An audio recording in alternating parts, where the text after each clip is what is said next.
என்னாகமம் 21 அதிகாரம்.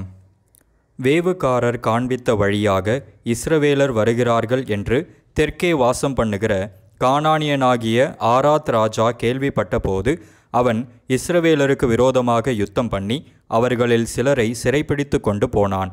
அப்பொழுது இஸ்ரவேலர் கர்த்தரை நோக்கி, தேவரீர் இந்த ஜனங்களை எங்கள் கையில் ஒப்புக்கொடுத்தால் அவர்களுடைய பட்டணங்களை சங்காரம் பண்ணுவோம் என்று பிரதிக்கினை பண்ணினார்கள். கர்த்தர் இஸ்ரவேலின் சத்தத்துக்கு செவி கொடுத்து அவர்களுக்கு கானானியரை ஒப்புக்கொடுத்தார்.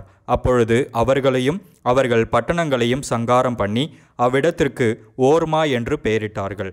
அவர்கள் ஏதோம் தேசத்தை சுற்றி போகும்படி ஓர் என்னும் மலையை விட்டு சிவந்த சமுத்திரத்தின் வழியாய் பிரயாணம் பண்ணினார்கள்.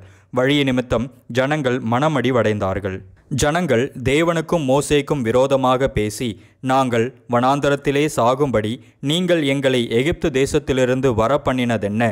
இங்கே அப்பமும் இல்லை, தண்ணீரும் இல்லை. இந்த அற்பமான உணவு எங்கள் மனதுக்கு வெறுப்பாயிருக்கிறது என்றார்கள். அப்பொழுது கர்த்தர் கொள்ளிவாய் சர்ப்பங்களை ஜனங்களுக்குள்ளே அனுப்பினார். அவைகள் ஜனங்களை கடித்ததினால் இஸ்ரவேலருக்குள்ளே அநேக ஜனங்கள் செத்தார்கள். அதனால் ஜனங்கள் மோசேயினிடத்தில் போய், நாங்கள் கர்த்தருக்கும் உமக்கும் விரோதமாய் பேசினதினால் பாவம் செய்தோம். சர்ப்பங்கள் எங்களை விட்டு நீங்கும்படி கர்த்தரை நோக்கி விண்ணப்பம் பண்ண வேண்டும் என்றார்கள். மோசே ஜனங்களுக்காக விண்ணப்பம் பண்ணினான். அப்பொழுது கர்த்தர் மோசேயை நோக்கி, நீ ஒரு கொள்ளிவாய் சர்ப்பத்தின் உருவத்தை செய்து அதை ஒரு கம்பத்தின் மேல் தூக்கி வை. கடிக்கப்பட்டவன் எவனோ அவன் அதை நோக்கி பார்த்தால் பிழைப்பான் என்றார். அப்படியே மோசே ஒரு வெண்கல சர்ப்பத்தை உண்டாக்கி அதை ஒரு கம்பத்தின் மேல் தூக்கி வைத்தான். சர்ப்பம் ஒருவனை கடித்தபோது அவன் அந்த வெண்கல சர்ப்பத்தை நோக்கி பார்த்து பிழைப்பான். இஸ்ரவேல் புத்திரர் பிரயாணப்பட்டு போய் ஓபோத்தில் பாளையமிறங்கினார்கள். ஓபோத்திலிருந்து பிரயாணம் பண்ணி சூரியோதயத்திற்கு நேராய் மோவாபுக்கு எதிரான வனாந்தரத்திலுள்ள அபாரீமின் மேடுகளில் பாளையமிறங்கினார்கள். அங்கே இருந்து பிரயாணப்பட்டு போய் சாரேத் பள்ளத்தாக்கிலே பாளையமிறங்கினார்கள். அங்கே இருந்து பிரயாணப்பட்டு போய் எமோரியரின் எல்லையிலிருந்து வருகிறதும் வனாந்தரத்தில் ஓடுகிறதுமான அர்னோன் ஆற்றுக்கு இப்புறம் பாளையமிறங்கினார்கள். அந்த அர்னோன் மோவாபுக்கும் எமோரியருக்கும் நடுவே இருக்கிற மோவாபின் எல்லை. அதனால் சூப்பாவிலுள்ள வாகேபும் அர்னோனின் ஆற்றுக்கால்களும் ஆர் என்னும் ஸ்தலத்துக்கு பாயும் நீரோடையும் மோவாபின் எல்லையை சார்ந்திருக்கிறது என்னும் வசனம் கர்த்தருடைய யுத்த புஸ்தகத்தில் எழுதியிருக்கிறது. அங்கே இருந்து பேயேருக்கு போனார்கள். ஜனங்களை கூடி வரச் செய், அவர்களுக்கு தண்ணீர் கொடுப்பேன் என்று கர்த்தர் மோசேக்கு சொன்ன ஊற்று இருக்கிற இடம் அதுதான். அப்பொழுது இஸ்ரவேலர் பாடின பாட்டாவது, ஊற்று தண்ணீரே பொங்கி வா, அதை குறித்து பாடுவோம் வாருங்கள்.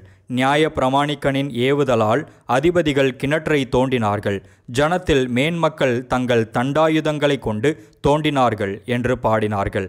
அந்த வனாந்தரத்திலிருந்து மாத்தனாவுக்கும் மாத்தனாவிலிருந்து நகாலியேலுக்கும் நகாலியேலிலிருந்து பாமோத்துக்கும் பள்ளத்தாக்கிலுள்ள மோவாபின் வெளியில் இருக்கிற பாமோத்திலிருந்து எஷிமோனை நோக்கும் பிஸ்காவின் உச்சிக்கும் போனார்கள். அப்பொழுது இஸ்ரவேலர் எமோரியரின் ராஜாவாகிய சீகோனிடத்தில் ஸ்தானாபதிகளை அனுப்பி, உமது தேசத்தின் வழியாய் கடந்து போகும்படி உத்தரவு கொடுக்க வேண்டும். நாங்கள் வயல்களிலும் திராட்சை தோட்டங்களிலும் போகாமலும் துறவுகளின் தண்ணீரை குடியாமலும் உமது எல்லையை கடந்து போக மட்டும் ராஜபாதையில் நடந்து போவோம் என்று சொல்லச் சொன்னார்கள். சீகோன் தன் எல்லை வழியாய் கடந்து போக இஸ்ரவேலுக்கு உத்தரவு கொடாமல் தன் ஜனங்கள் எல்லாரையும் கூட்டிக் கொண்டு இஸ்ரவேலருக்கு விரோதமாக வனாந்தரத்திலே புறப்பட்டு யாகாசுக்கு வந்து இஸ்ரவேலரோடு யுத்தம் பண்ணினான். இஸ்ரவேலர் அவனை பட்டய கருக்கினால் வெட்டி அர்னோன் தொடங்கி அம்மோன் புத்திரரின் தேசத்தை சார்ந்த யாப்போக்கு வரைக்கும் உள்ள அவனுடைய தேசத்தை கட்டி கொண்டார்கள். அம்மோன் புத்திரரின் எல்லை அரணிப்பானதாய் இருந்தது. இஸ்ரவேலர் அந்த பட்டணங்கள் யாவையும் பிடித்து எஸ்போனிலும் அதை சார்ந்த எல்லா கிராமங்களிலும் எமோரியருடைய எல்லா பட்டணங்களிலும் குடியிருந்தார்கள். எஸ்போனானது எமோரியரின் ராஜாவாகிய சீகோனின் பட்டணமாயிருந்தது. அவன் மோவாபியரின் முந்தின ராஜாவுக்கு விரோதமாக யுத்தம் பண்ணி அர்னோன் வரைக்கும் இருந்த அவன் தேசத்தையெல்லாம் அவன் கையிலிருந்து பறித்து கொண்டான். அதனாலே கவி கட்டுகிறவர்கள், எஸ்போனுக்கு வாருங்கள், சீகோனின் பட்டணம் ஸ்திரமாய் கட்டப்படுவதாக. எஸ்போனிலிருந்து அக்கினியும் சீகோனுடைய பட்டணத்திலிருந்து ஜுவாலையும் புறப்பட்டு மோவாபுடைய ஆர் என்னும் ஊரையும் அர்னோனுடைய மேடுகளிலுள்ள ஆண்டவமார்களையும் பட்சித்தது. ஐயோ மோவாபே, கோமேஷ் தேவனின் ஜனமே, நீ நாசமானாய். தப்பி ஓடின தன் குமாரரையும் தன் குமாரத்திகளையும் எமோரியரின் ராஜாவாகிய சீகோனுக்கு சிறைகளாக ஒப்பு கொடுத்தான். அவர்களை எய்து போட்டோம். எஸ்போன் பட்டணம் தீபோன் ஊர் வரைக்கும் நாசமாயிற்று. மேதேபாவுக்கு சமீபமான நோப்பா பட்டண பரியந்தம் அவர்களை பாழாக்கினோம் என்று பாடினார்கள். இஸ்ரவேலர் இப்படியே எமோரியரின் தேசத்திலே குடியிருந்தார்கள். பின்பு மோசே யாசேர் பட்டணத்துக்கு வேவு பார்க்கிறவர்களை அனுப்பினான். அவர்கள் அதைச் சேர்ந்த கிராமங்களை கட்டிக்கொண்டு அங்கே இருந்த எமோரியரை துரத்திவிட்டார்கள். பின்பு பாசானுக்கு போகிற வழியாய் திரும்பிவிட்டார்கள். அப்பொழுது பாசான் ராஜாவாகிய ஓக் என்பவன் தன் சமஸ்த ஜனங்களோடும் அவர்களை எதிர்த்து யுத்தம் பண்ணும்படிக்கு எத்ரேயுக்கு புறப்பட்டு வந்தான். கர்த்தர் மோசேயை நோக்கி, அவனுக்கு பயப்பட வேண்டாம், அவனையும் அவன் ஜனங்கள் எல்லாரையும் அவன் தேசத்தையும் உன் கையில் ஒப்பு கொடுத்தேன். எஸ்போனிலே வாசமாயிருந்த எமோரியரின் ராஜாவாகிய சீகோனுக்கு நீ செய்தபடியே இவனுக்கும் செய்வாய் என்றார். அப்படியே ஒருவரும் உயிருடன் மீதியாயிராதபடிக்கு அவனையும் அவன் குமாரரையும் அவனுடைய சகல ஜனங்களையும் வெட்டி போட்டு அவன் தேசத்தை கட்டி கொண்டார்கள். என்னாகமம் 22ஆம் அதிகாரம். பின்பு இஸ்ரவேல் புத்திரர் பிரயாணம் பண்ணி எரிகோவின் கிட்ட இருக்கும் யோர்தானுக்கு இக்கரையிலே மோவாபின் சமனான வேளைகளில் பாளையமிறங்கினார்கள். இஸ்ரவேலர் எமோரியருக்கு செய்த யாவையும் சிப்போரின் குமாரனாகிய பாலாக் கண்டான். ஜனங்கள் ஏராளமாயிருந்தபடியினால் மோவாப் மிகவும் பயந்து இஸ்ரவேல் புத்திரர் நிமித்தம் கலக்கமடைந்து மீதியானின் மூப்பரை நோக்கி, மாடு வெளியின் புல்லை மேய்கிறது போல இப்பொழுது இந்த கூட்டம் நம்மை சுற்றியிருக்கிற யாவையும் மேய்ந்து போடும் என்றான். அக்காலத்திலே சிப்போரின் குமாரனாகிய பாலாக் மோவாபியருக்கு ராஜாவாய் இருந்தான். அவன் பேயோரின் குமாரனாகிய பிலேயாமை அழைத்து வரும்படி தன் சந்ததியாருடைய தேசத்தில் நதியருகேயுள்ள பெத்தூருக்கு ஸ்தானாபதிகளை அனுப்பி, எகிப்திலிருந்து ஒரு ஜனக்கூட்டம் வந்திருக்கிறது. அவர்கள் பூமியின் விசாலத்தை மூடி எனக்கு எதிரே இறங்கியிருக்கிறார்கள். அவர்கள் என்னிலும் பலவான்கள். ஆகிலும் நீர் ஆசீர்வதிக்கிறவன் ஆசீர்வதிக்கப்பட்டவன், நீர் சபிக்கிறவன் சபிக்கப்பட்டவன் என்று அறிவேன். ஆதலால் நீர் வந்து எனக்காக அந்த ஜனத்தை சபிக்க வேண்டும். அப்பொழுது ஒருவேளை நான் அவர்களை முறியடித்து அவர்களை இத்தேசத்திலிருந்து துரத்திவிடலாம் என்று சொல்லச் சொன்னான். அப்படியே மோவாபின் மூப்பரும் மீதியானின் மூப்பரும் குறி சொல்லுதலுக்குரிய கூலியை தங்கள் கையில் எடுத்துக்கொண்டு புறப்பட்டு பிலேயாமிடத்தில் போய் பாலாக்கின் வார்த்தைகளை அவனுக்கு சொன்னார்கள். அவன் அவர்களை நோக்கி, ராத்திரிக்கு இங்கே தங்கியிருங்கள், கர்த்தர் எனக்கு சொல்லுகிறபடியே உங்களுக்கு உத்தரவு கொடுப்பேன் என்றான். அப்படியே மோவாபின் பிரபுக்கள் பிலேயாமிடத்தில் தங்கினார்கள். தேவன் பிலேயாமிடத்தில் வந்து, உன்னிடத்தில் இருக்கிற இந்த மனிதர் யார் என்றார். பிலேயாம் தேவனை நோக்கி, சிப்போரின் குமாரனாகிய பாலாக் என்னும் மோவாபின் ராஜா அவர்களை என்னிடத்துக்கு அனுப்பி, பூமியின் விசாலத்தை மூடுகிற ஒரு ஜனக்கூட்டம் எகிப்திலிருந்து வந்திருக்கிறது. ஆகையால் நீ வந்து எனக்காக அவர்களை சபிக்க வேண்டும். அப்பொழுது நான் அவர்களோடு யுத்தம் பண்ணி ஒருவேளை அவர்களை துரத்தி விடலாம் என்று சொல்லச் சொன்னான் என்றான். அதற்கு தேவன் பிலேயாமை நோக்கி, நீ அவர்களோடே போக வேண்டாம், அந்த ஜனங்களை சபிக்கவும் வேண்டாம், அவர்கள் ஆசீர்வதிக்கப்பட்டவர்கள் என்றார். பிலேயாம் காலமே எழுந்து பாலாக்கின் பிரபுக்களை நோக்கி, நீங்கள் உங்கள் தேசத்துக்கு போய்விடுங்கள், நான் உங்களோடே கூட வருகிறதற்கு கர்த்தர் எனக்கு உத்தரவு கொடுக்க மாட்டோம் என்கிறார் என்று சொன்னான். அப்படியே மோவாபியருடைய பிரபுக்கள் எழுந்து பாலாக்கின் இடத்தில் போய், பிலேயாம் எங்களோடே வரமாட்டேன் என்று சொன்னான் என்றார்கள்.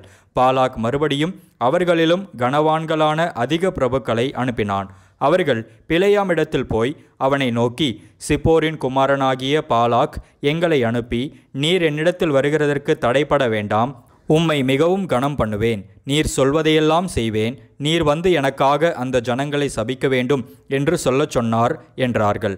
பிலேயாம் பாலாகின் ஊழியக்காரருக்கு பிரதியுத்தரமாக, பாலாக் எனக்கு தன் வீடு நிறைய வெள்ளியும் பொன்னும் தந்தாலும் சிறிய காரியமானாலும் பெரிய காரியமானாலும் செய்யும் பொருட்டு என் தேவனாகிய கர்த்தரின் கட்டளையை நான் மீறக்கூடாது. ஆகிலும் கர்த்தர் இனிமேல் எனக்கு என்ன சொல்லுவார் என்பதை நான் அறியும்படிக்கு நீங்களும் இந்த ராத்திரி இங்கே தங்கியிருங்கள் என்றான். இரவிலே தேவன் பிலேயாமிடத்தில் வந்து, அந்த மனிதர் உன்னை கூப்பிட வந்திருந்தால் நீ எழுந்து அவர்களோடே கூட போ, ஆனாலும் நான் உனக்கு சொல்லும் வார்த்தையின்படி மாத்திரம் நீ செய்ய வேண்டும் என்றார். பிலேயாம் காலமே எழுந்து தன் கழுதையின் மேல் சேணங்கட்டி மோவாபின் பிரபுக்களோடே கூட போனான். அவன் போகிறதினாலே தேவனுக்கு கோபம் உண்டது. கர்த்தருடைய தூதனானவர் வழியிலே அவனுக்கு எதிராளியாக நின்றார். அவன் தன் கழுதையின் மேல் ஏறி போனான். அவன் வேலைக்காரர் 2 பேரும் அவனோடே இருந்தார்கள். கர்த்தருடைய தூதனானவர் உருவின பட்டயத்தை தம்முடைய கையிலே பிடித்து கொண்டு வழியிலே நிற்கிறதை கழுதை கண்டு வழியை விட்டு வயலிலே விலகி போயிற்று. கழுதையை வழியில் திருப்ப பிலேயாம் அதை அடித்தான். கர்த்தருடைய தூதனானவர் இருபுறத்திலும் சுவர் வைத்திருந்த திராட்சை தோட்டங்களின் பாதையிலே போய் நின்றார். கழுதை கர்த்தருடைய தூதனை கண்டு சுவர் ஓரமாய் ஒதுங்கி பிலேயாமின் காலை சுவரோடே நெருக்கிற்று. திரும்பவும் அதை அடித்தான். அப்பொழுது கர்த்தருடைய தூதன் அப்புறம் போய் வலதுபுறம் இடதுபுறம் விலக வழியில்லாத இடுக்கமான இடத்திலே நின்றார். கழுதை கர்த்தருடைய தூதனை கண்டு பிலேயாமின் கீழ் படுத்து கொண்டது. பிலேயாம் கோபம் மூண்டவனாகி கழுதையை தடியினால் அடித்தான். உடனே கர்த்தர் கழுதையின் வாயை திறந்தார். அது பிலேயாமை பார்த்து, நீர் என்னை இப்பொழுது 3 தரம் அடிக்கும்படி நான் உமக்கு என்ன செய்தேன் என்றது. அப்பொழுது பிலேயாம் கழுதையை பார்த்து, நீ என்னை பரியாசம் பண்ணி கொண்டு வருகிறாய். என் கையில் ஒரு பட்டயம் மாத்திரம் இருந்தால் இப்பொழுதே உன்னை கொன்று போடுவேன் என்றான். கழுதை பிலேயாமை நோக்கி, நீர் என்னை கை கொண்ட காலம் முதல் இந்நாள் வரைக்கும் நீர் ஏறின கழுதை நான் அல்லவா? இப்படி உமக்கு எப்போதாகிலும் நான் செய்தது உண்டா என்றது. அதற்கு அவன், இல்லை என்றான். அப்பொழுது கர்த்தர் பிலேயாமின் கண்களை திறந்தார். வழியிலே நின்று உருவின பட்டயத்தை தம்முடைய கையிலே பிடித்திருக்கிற கர்த்தருடைய தூதனை அவன் கண்டு தலைகுனிந்து முகங்குப்புற விழுந்து பணிந்தான். கர்த்தருடைய தூதனானவர் அவனை நோக்கி, நீ உன் கழுதையை இதனோடே 3 தரம் அடித்ததென்ன? உன் வழி எனக்கு மாறுபாடாயிருக்கிறதினால் நான் உனக்கு எதிரியாக புறப்பட்டு வந்தேன். கழுதை என்னை கண்டு இந்த 3 தரம் எனக்கு விலகிற்று. எனக்கு விலகாமல் இருந்ததானால் இப்பொழுது நான் உன்னை கொன்று போட்டு கழுதையை உயிரோடே வைப்பேன் என்றார். அப்பொழுது பிலேயாம் கர்த்தருடைய தூதனை நோக்கி, நான் பாவம் செய்தேன். வழியிலே நீர் எனக்கு எதிராக நிற்கிறதை அறியாதிருந்தேன். இப்பொழுதும் உமது பார்வைக்கு இது தகாததாயிருக்குமானால் நான் திரும்பி போய்விடுகிறேன் என்றான். கர்த்தருடைய தூதனானவர் பிலேயாமை நோக்கி, அந்த மனிதரோடே கூட போ, நான் உன்னோடே சொல்லும் வார்த்தையை மாத்திரம் நீ சொல்ல கடவாய் என்றார். அப்படியே பிலேயாம் பாலாகின் பிரபுக்களோடே கூட போனான். பிலேயாம் வருகிறதை பாலாக் கேட்ட மாத்திரத்தில் கடைசி எல்லையான அர்னோன் நதியின் ஓரத்திலுள்ள மோவாபின் பட்டணம் மட்டும் அவனுக்கு எதிர்கொண்டு போனான். பாலாக் பிலேயாமை நோக்கி, உம்மை அழைக்கும்படி நான் ஆவலோடே உம்மிடத்தில் ஆள் அனுப்பவில்லையா? என்னிடத்திற்கு வராமல் இருந்ததென்ன? ஏற்ற பிரகாரமாக உம்மை நான் கனம் பண்ண மாட்டேனா என்றான். அப்பொழுது பிலேயாம் பாலாகை நோக்கி, இதோ உம்மிடத்திற்கு வந்தேன். ஆனாலும் ஏதாகிலும் சொல்லுகிறதற்கு என்னாலே ஆகுமோ? தேவன் என் வாயிலே அடிக்கும் வார்த்தையையே சொல்லுவேன் என்றான். பிலேயாம் பாலாகுடனே கூட போனான். அவர்கள் கீரியாத் ஊசோத்தில் சேர்ந்தார்கள். அங்கே பாலாக் ஆடு மாடுகளை அடித்து பிலேயாமுக்கும் அவனோடிருந்த பிரபுக்களுக்கும் அனுப்பினான். மறுநாள் காலமே பாலாக் பிலேயாமை கூட்டிக் கொண்டு அவனை பாகாலுடைய மேடுகளில் ஏற பண்ணினான். அவ்விடத்திலிருந்து பிலேயாம் ஜனத்தின் கடைசி பாளையத்தை பார்த்தான்.